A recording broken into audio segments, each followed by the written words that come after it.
রাত্রে খাবারে চলে এসেছি, বৃহস্পতিবার নিরামিষ, তার কারণে করেছি এই যে পরোটার লুচি, পরোটার ঘুগনি, আর এখানে আছে খাস্তার গজা।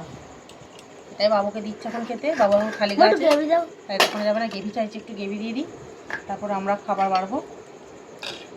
নরওয়েতে গেলাম, কোথায় গেল রে বাবু জানি না। বাবু এখন খালি গা আছে, এখন খালি গা থাকলে দেখাতে বারণ করছে। অথচ জামা পরতে বলে পরবে না, ওর এত গরম, কিন্তু খালি গা থাকলে দেখাতে বারণ করছে। যাই হোক, কর্তামশাইকে দিয়ে দিই। কর্তামশাই আমরা বেশি তেল দিয়ে পরোটাগুলো করেছি আজকে, মানে ছাঁকা তেলে করেছি, আর কর্তামশাই তেল ঘুরিয়ে ঘুরিয়ে করেছে, যে হালকা তেলে আর কি, দেখতে পাচ্ছেন। প্রথমে দুটো দিই, তারপর খেলে আবার দেবো। ঘুগনি তুলে দিই, গরম গরম ঘুগনি। ওদেরকেও বাড়িতে দিয়ে চলে এসেছি। এই যে এটা কর্তামশাইকে দিয়ে দিলাম।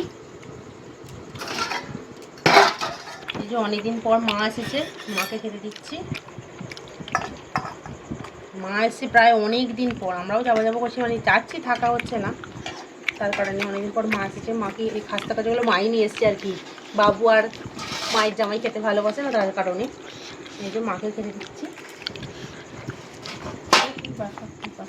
বার করবো, আমরাও বার করবো। বাবুকে বাবার কাছে দিয়ে দিয়েছি। এই যে মাকে দেখুন, মায়ের জন্য মিষ্টি নিয়েছি। আচ্ছা।